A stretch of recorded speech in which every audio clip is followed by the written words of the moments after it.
2019 বিশ্বকাপে সাকিব আল হাসানের অতি মানবীয় অলরাউন্ডার পারফরমেন্স নিশ্চয়ই আপনি এখনও ভুলে যাননি। সেই বছর আইপিএলে তেমন সুযোগ না পাওয়া সাকিব বিশ্বকাপে করলেন রেকর্ডের পর রেকর্ড। 8 ম্যাচে 606 রানের সঙ্গে 11 উইকেট। বাংলাদেশের মানুষের কাছে ভাবনার অতীত ছিল সাকিবের এমন পারফরমেন্স।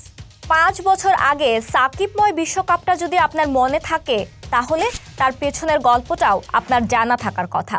সানরাইজার্স হায়দ্রাবাদে যখন খেলার সুযোগ তেমন পাচ্ছিলেন না, তখন সাকিব ডেকে নিলেন একজন মায়ন্ত্রকে।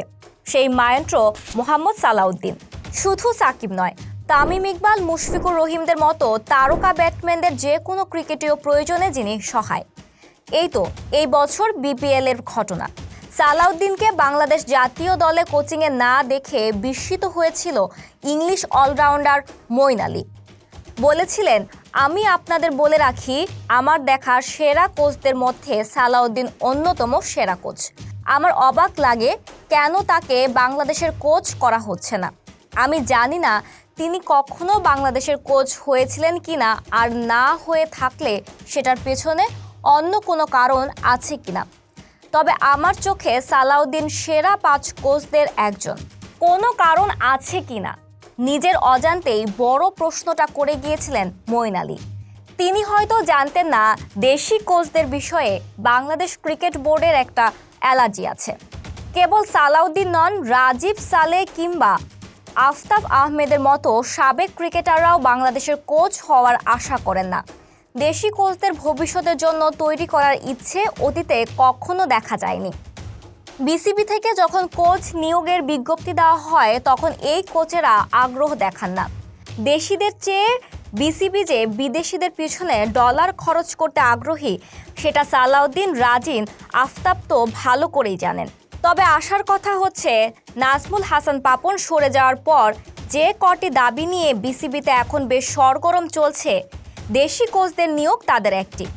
সালাউদ্দিনের মতো বিশ্বমানের কোচ দুয়ারে থাকতে মাসে $25,000 খরচ করে হাতুড়ের মতো কর্তৃত্ববাদী কোচকে কেন রাখা, তা নিয়ে নতুন বোর্ড সভাপতি ফারুক আহমেদকে প্রায়ই প্রশ্ন শুনতে হচ্ছে। ফারুকও আশ্বস্ত করেছেন হাতুড়ের বিদায় সমাগত। আতুল সিংয়ের ব্যাপারে আলাপ হয়েছে আমাদের। আমরা আসলে একটা কোচ মানে আমাদের তো আবার বলেছি, যে লাস্ট টাইম সাকিব আল হাসানের ব্যাপারে বলেছিলাম যে টেস্ট ম্যাচের মাঝখানে কোনো কিছু করতে চাই না, এখন ট্যুরের মাঝখানে।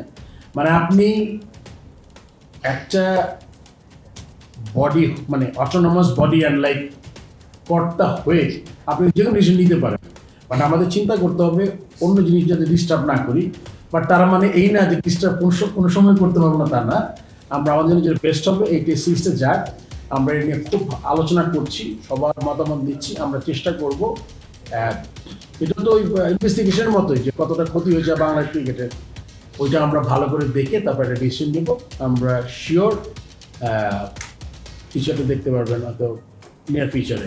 খেলাধুলায় যেভাবে সংস্কারের জোয়ার, এবার সেখানে সালাউদ্দিনরা তাদের যোগ্য স্থান খুঁজে পেলে উন্নতিটা হবে দেশের ক্রিকেট আর ক্রিকেট উঠে আসার পাইপলাইনে।